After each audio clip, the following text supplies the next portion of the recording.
her olaydan alınacak dersler var her zaman için. Ee, 1999 depremi gerçekten ülkemiz için bir dönüm noktası malum. Ee, Türk toplumu deprem gerçeğini acı bir biçimde öğrendi. Ee, Ondan sonra yapılan şeyler de boşuna gitmedi. Bir şeyler yapıldı. Ama akademik açıdan baktığımız zaman her zaman için eksiklikler var. Ee, Bu tür afetlerde bizim yaklaşımımız e, şöyledir. İkiye ayırıyoruz. Biri kriz yönetimi, biri de risk yönetimi. Kriz yönetimi işte olay olduğu zaman müdahale için koşuşturmalar, kurtarma, işte tıbbi işler vesaire, e, acil barınma ihtiyaçları. Bu konuda epeyce bir adımlar atıldı. Kabul etmek lazım. Biraz daha organize olundu. İşte AFAD daha bir şekillendi. Ama AFAD'ın bir zafiyeti var. AFAD sivil savunmadan e, kökeni sivil savunmadan gelen, hatta şu anda da İçişleri Bakanlığı'na bağlı biliyorsunuz şeyi. E, Bu kurtarma vesaire ilk müdahale açısından iyi ama risk yönetimi açısından zafiyet oluyor. Çünkü risk yönetimi zarar azaltma ve hazırlık e, çalışmalarını içerir. Bu çalışmalarda uzun vadeli birçok devlet kurumunun birbiriyle uyumlu olmasını gerektiren çalışmalardır. Bunları sağlamakta biraz ülkemiz şu anda istenen seviyede değil. Öyle söyleyeyim. 99 depreminden sonra İstanbul Büyükşehir Belediyesi e, 2003'e kadar olan 4 yıllık dönemde birçok önemli uluslararası proje geliştirdi. Bu projelerde hem uluslararası hem de dört büyük üniversitemizden 150'ye yakın akademisyenin önerileri oldu, planlar yapıldı. Bunu şundan söylüyorum, yapılması gereken şeylerin hepsi dokümante edildi. Ama bunun Ankara'daki kurumlar tarafından benimsenmesi anlamıyla olmadı. Özellikle demin bahsettiğim gibi risk yönetimi dediğimiz biraz daha uzun vadeli çalışma isteyen e, ve devlet kurumları arasında e, ciddi bir uyum olması gereken, muhakkak ki böyle bir uyum var devletin doğasında ama e, hiyerarşik bir yapı e, var bildiğiniz gibi. Bu otomatik sağlanamıyor. Yani ille bir emir komuta sistemi isteniyor. O emir komuta harekete geçtiği zaman bir şeyler yapılıyor. Bunu 6 Şubat depreminde bunun örneklerini gördük. O 13 vilayet tabii çok büyük bir depremdi. E, Olay olarak 13 ayrı vilayeti etkiledi. E, Müdahale aşamasında bile ilk dönemlerde sıkıntılar oldu. Şimdi uzun vadeli e, risk yönetimine dönük şeyler bunlar nedir? İşte altyapılar var, hastaneler, okullar, e, ne bileyim bizi sivil toplum kuruluşları açısından ilgilendiren toplumun eğitimi konusu var. Bizim insanımız da her şeyi sağ olsunlar. Herkes devletten bekler. Kendi kendine organize olma özelliğimiz bazı ülke insanlarına göre zayıf. Türk insanı biraz yukarıdan emir komuta bekleyen, organize olması için bunu bekleyen bir şey. Bu da sosyal eğitimlerde biraz zafiyet oluşturuyor.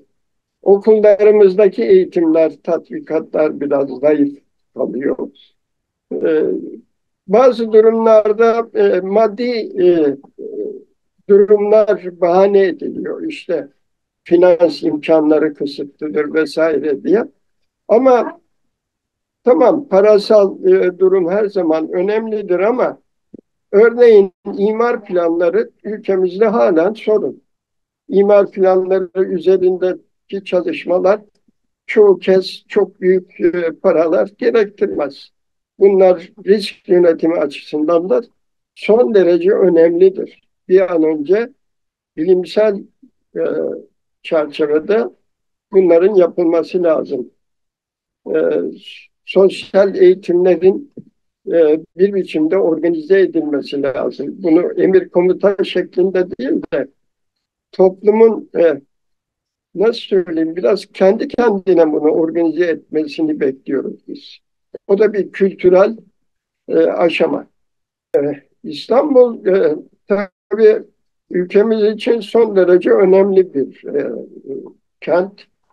Kent de demeyelim de metropolit gibi. Yani nüfusu bugün işte 16 mı 18 mi, neredeyse bir devlet, Avrupa'da bir devlet nüfusu kadar nüfusu olan bir kent.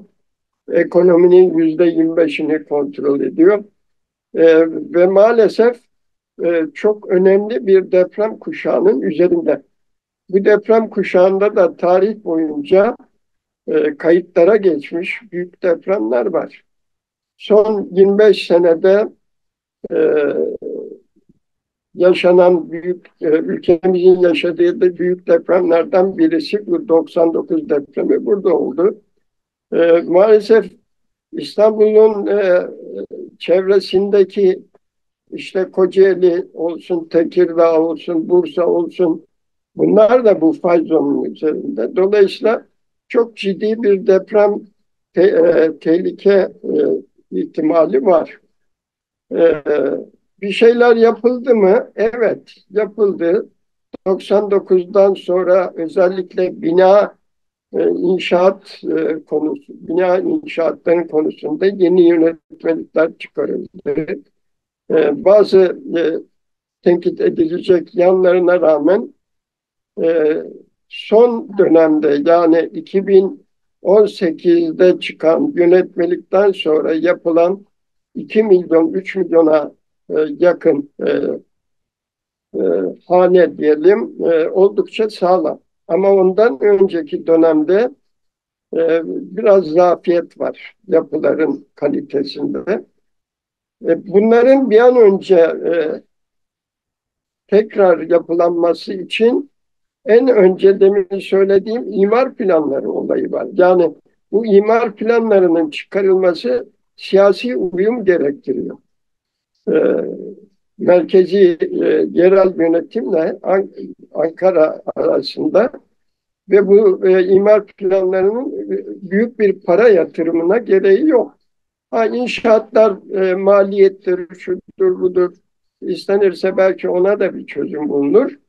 E, Bazı kolaylıklar sağlanabilir de bu İstanbul için yapılması gereken şeyler demin söylediğim gibi Büyükşehir Belediyesi'nin arşivlerinde var bunlar. Mühendislik olarak neler yapılması lazım. Bunlar hesaplandı. Ama bunu yapacak lider lazım.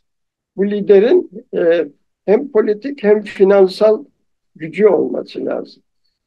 Tamam, Güneydoğu'da 13 vilayette şu anda sıkıntılar yaşanıyor. Oradaki açığı kapatmak istiyoruz. Ama gelecekteki önemli bir tehlikeyi de azaltmak için e, özellikle İstanbul, genelde Marmara bölgesine de biraz dikkat etmek gerekiyor. Şu andaki yönetmeliklerde bina inşaatlarının kontrolü belediyelere bırakılıyor. E, ve proje büroları var. İşte onlar e, sorumlulukları alıyorlar, binayı kontrol ediyorlar. Bu sistem pek iyi yürümüyor. Bu sistemin bir sigorta üçlüsüne dönmesi lazım. Yani inşaat başladığında inşaatı yüklenici sigorta şirketine verecek. Sigorta şirketi de yapılacak işlerin e, yüklenicilerini veya taşeronlarını kendi menfaatleri açısından doğru kontrol edecek. Bu sistem maalesef, yani Fransız sistemi bu aslında.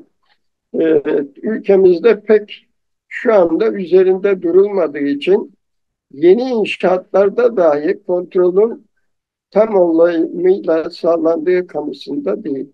Ara sıra olan depremler Türk toplumunda tepki görüyor ve insanlar ya eyvah biz ne yapacağız, nasıl oluruz? Tabii insanların daha çok endişesi kendi e, sahip oldukları değerler üzerinde. E, Bunun için bir kere sosyal eğitimler, bunlar belediyeler, okullar, siteler olsun, e, toplumun çeşitli kademelerinin günlük yaşamını yaşayan insanların veya bazı konuları e, kontrol etmesi gereken teknisyenlerin, yani mesela İGDAŞ hatları veya elektrik hatları, buralardaki teknisyenlerin de deprem konusunda eğitim alması gerekiyor. Bununla ilgili programların geliştirilmesi lazım. Sonuçta Türk insanı şunu bilmeli ki bu bulunduğumuz, yaşadığımız ülke dünyanın önemli bir deprem kuşağı üzerinde ve biz her an böyle ciddi büyük bir afet yeniden yaşayabiliriz. Geçmişimiz bunu gösteriyor, kayıtlar bunu gösteriyor. Geçmişte olan gelecekte de olacaktır. Buna biraz hazırlık yapmak gerekiyor.